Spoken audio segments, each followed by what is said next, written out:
మాజీ మంత్రి జోగి రమేష్ ఈరోజు ప్రెస్ మీట్‌లో మాట్లాడిన మాటలు వింటుంటే, జోగి రమేష్‌ని చూస్తా ఉంటే చాలా జాలిగాను, అతని మాటలు కూడా సభ్య సమాజం నవ్వుకునేలా ఉన్నాయి. ఎందుకంటే, జోగి రమేష్ బాగున్నప్పుడు మాత్రం బూతులు మాట్లాడి, ఇప్పుడు ఆపదొచ్చిందని చెప్పేసి విలువలు, కుటుంబం అని చెప్పేసి కుటుంబ విలువలని చెప్పి మాట్లాడుతా ఉంటే చాలా హాస్యాస్పదంగా ఉంది. ఎందుకంటే, జగన్మోహన్ రెడ్డి ముఖ్యమంత్రిగా ఉన్న సమయంలో, తను మంత్రిగా ఉన్నటువంటి సమయంలో జోగి రమేష్ నోటికి అడ్డు అదుపు లేకుండా, తను చేసే పనులు కూడా ఏమాత్రం అడ్డు అదుపు లేకుండా చాలా బాధ్యతారాహిత్యంగా ఒక ప్రధాన ప్రతిపక్ష నాయకుడైనటువంటి 3 సార్లు ముఖ్యమంత్రిగా చేసి, ప్రధాన ప్రతిపక్ష నాయకుడిగా ఉన్నటువంటి చంద్రబాబు నాయుడు గారిని, వారి కుటుంబ సభ్యుల్ని, లోకేష్ గారిని కూడా చాలా వ్యక్తిగతంగా విమర్శించడం, చాలా అనైతికంగా ప్రవర్తించడం, అసభ్య పదజాలంతో నీచంగా మాట్లాడడం అన్నీ కూడా మరి జోగి రమేష్ ఆ రోజు మంత్రిగా ఉన్నప్పుడు ఒళ్ళుపాయ తెలియకుండా చేసిన పని. అదేవిధంగా 3 సార్లు ముఖ్యమంత్రి చేసి దాదాపు 40 సంవత్సరాల సుదీర్ఘమైనటువంటి రాజకీయ ప్రస్థానం ఉన్నటువంటి వ్యక్తి, ఆనాడు ప్రధాన ప్రతిపక్ష నేతగా ఉన్నటువంటి వ్యక్తి, జెడ్+ కేటగిరీ ఉన్న వ్యక్తి ఇంటిపైకి మరి జోగి రమేష్ చెంచాగాళ్లతో వెళ్ళి ఆ రోజున ఉండవల్లిలోని చంద్రబాబు నాయుడు గారి ఇంటిపైకి దాడికి దిగి మరి అక్కడ ఉన్నట్టు వాళ్ళందరి మీద కూడా భౌతిక దాడులు చేయటం, ఇవన్నీ కూడా అంటే ఒక గందరగోళం సృష్టించేసి జగన్మోహన్ రెడ్డి యొక్క ప్రాపకం కోసం అని చెప్పేసి మరి ఆ రోజు జోగి రమేష్ వ్యక్తిగతంగా చేసిన పనులు ఇవన్నీ కూడా రాజకీయంగా జగన్మోహన్ రెడ్డి చెప్పిన దానికంటే కూడా తను వ్యక్తిగతంగా తీసుకొని చేసినటువంటి పనులు ఇవన్నీ కూడా జోగి రమేష్కి. మరి అదేవిధంగా ఆ రోజున నువ్వు మంత్రిగా ఉన్న సమయంలో అగ్రిగోల్డ్కి సంబంధించిన భూములు అవన్నీ కూడా సిఐడికి సంబంధించి అటాచ్లో ఉన్నటువంటి భూములు మొత్తాన్ని కూడా వాటికి ఫేక్ డాక్యుమెంట్లు సృష్టించుకొని అవన్నీ కూడా నీ పేరు మీద, నీ కుటుంబ సభ్యుల పేరు మీద మరి అంబాపురం దగ్గర కొన్ని భూములన్నింటిని కూడా రిజిస్ట్రేషన్ చేయించి కొనుగోలు చేసి రిజిస్ట్రేషన్ చేయించే విషయంలో అవన్నీ కూడా బయటపడి సిఐడి కానీ ఏసీబీ కానీ నీ మీద కేసులు పెట్టినటువంటి దాఖలాలు లేవా?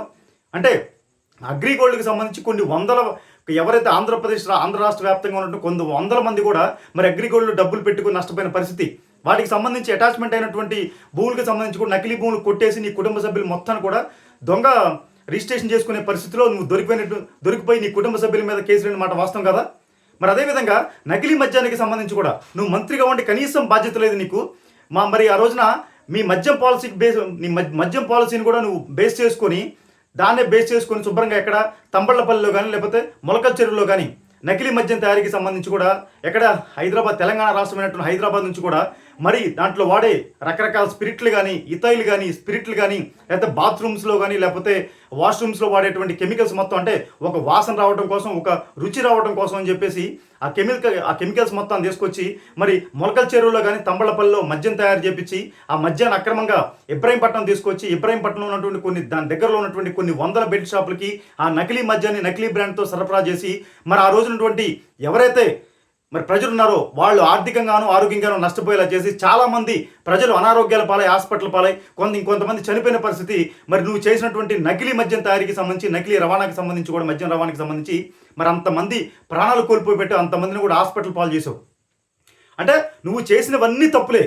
నకిలీ మద్యం తయారీ కావచ్చు, అగ్రిగోల్డ్ భూమి వ్యవహారం కావచ్చు, ప్రధాన ప్రతిపక్ష నాయకుడు చంద్రబాబు నాయుడు ఇంటిపై దాడి చేయడం కావచ్చు, మరి అసభ్యకరంగా ప్రతి తెలుగుదేశం పార్టీకి సంబంధించిన మాజీ ఎమ్మెల్యేలు, ఎంపీలను చూడకుండా నీకు ఇష్టం వచ్చినట్టుగా జగన్మోహన్ రెడ్డి ప్రాపకం కోసం వ్యక్తిగతంగా నువ్వు కూడా రాజకీయం కోసం అని చెప్పేసి నానా మాట్లాడిన సందర్భం మరి జోగి రమేష్.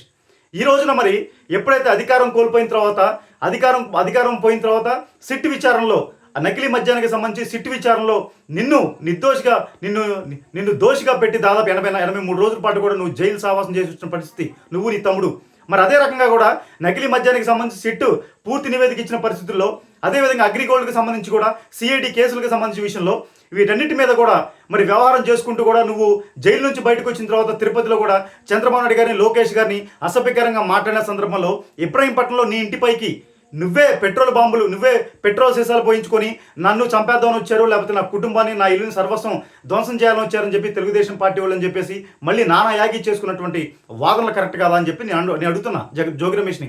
మరి అదే రకంగా అంటే చంద్రబాబు నాయుడు గారిని వీళ్ళందరినీ తిట్టి నాకు అధికారం ఉందిగా అని చెప్పేసి ఒళ్ళు పాయ తెలియకుండా, అదే రకంగా విజయవాడలో ముఖ్యంగా పైన అమ్మవారు ఉంటారు, అమ్మవారి సాక్షిగా నీ కుటుంబ సభ్యులు మొత్తాన్ని తీసుకొచ్చి కూడా నువ్వేం ప్రమాణం చేసావు, నకిలీ మద్యానికి సంబంధించి కానీ వాటిలో ఎటువంటి నా ప్రమేయం లేదు, నా కుటుంబ సభ్యుల ప్రమేయం లేదని చెప్పేసి నీ కుటుంబ సభ్యుల సమక్షంలో కనకదుర్గమ్మ అమ్మవారి గుడి సాక్షిగా కూడా నువ్వు ప్రమాణం చేసావు.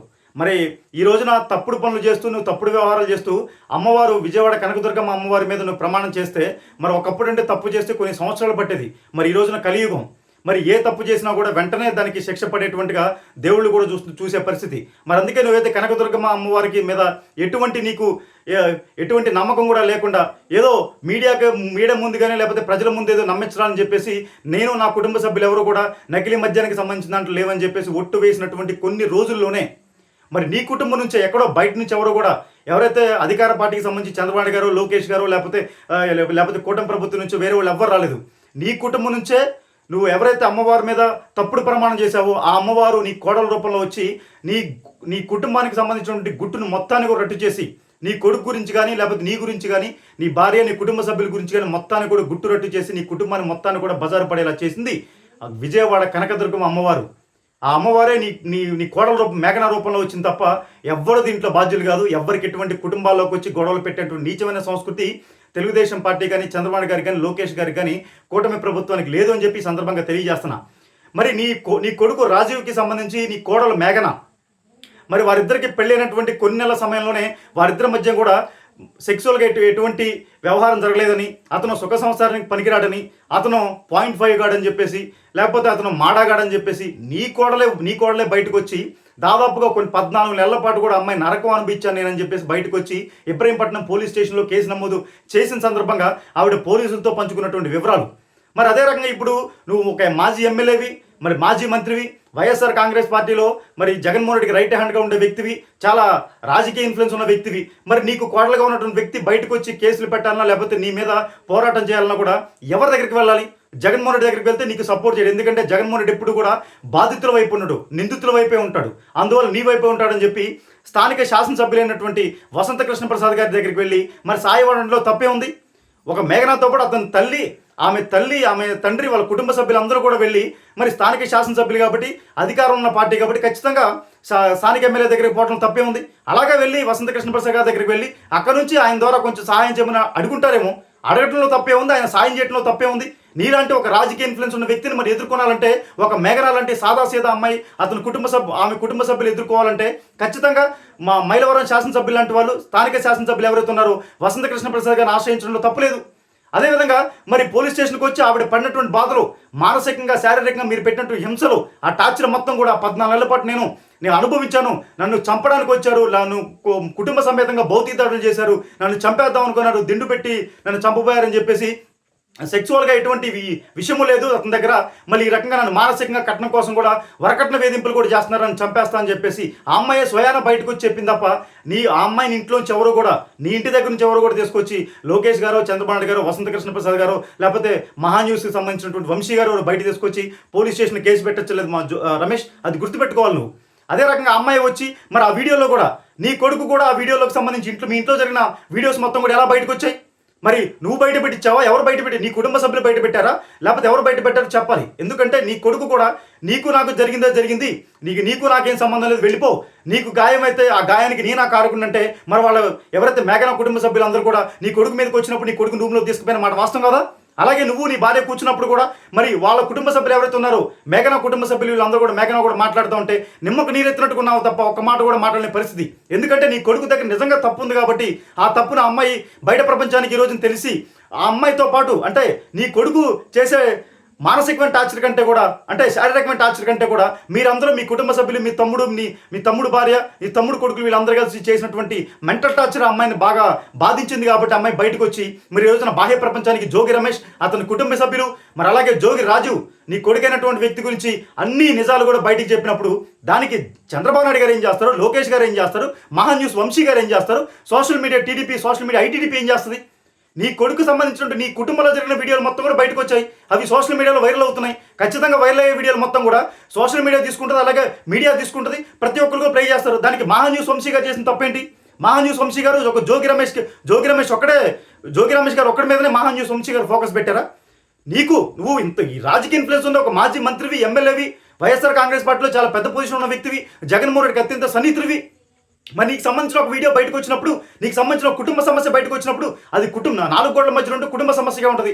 బయటకు వచ్చింది కాబట్టి అది పబ్లిక్ ఇష్యూ అయింది కాబట్టి ఆ అమ్మాయి కూడా ఖచ్చితంగా నన్ను జోగి రమేష్ కుటుంబ సభ్యుల నుంచి, మా మామ కుటుంబ సభ్యుల నుంచి, నా భర్త నుంచి, అతని కుటుంబ సభ్యుల నుంచి నన్ను కాపాడని చెప్పి అమ్మాయి కేసు పెట్టింది కాబట్టి ఇది పబ్లిక్ ఇష్యూ అయింది.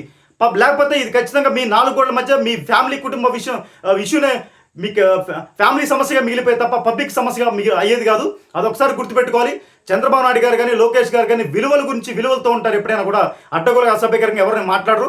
అలాగే మహాన్యూస్ వంశీ గారు కూడా వార్త వచ్చినప్పుడు మీడియా ఉన్నప్పుడు, ఫోర్త్ ఎస్టేట్లో ఉన్నప్పుడు మీడియా ఉన్నప్పుడు ఖచ్చితంగా ఏ వార్తనైనా కూడా ప్రసారం చేసి మరి ఆ వార్తను కూడా వ్యవహారం చేసేటువంటి పరిస్థితి ఏ మీడియా ఛానల్కైనా. అలాగే సోషల్ మీడియా చూసుకుంటే ఏ ట్రెండింగ్ వీడియో వచ్చినా కూడా బయటకు వచ్చినా కూడా దాన్ని వైరల్ చేసి కొన్ని లక్షల కోట్ల మందికి రీచ్ అయ్యేలాగా చేసుకున్నటువంటి ఇవాళ సోషల్ మీడియా.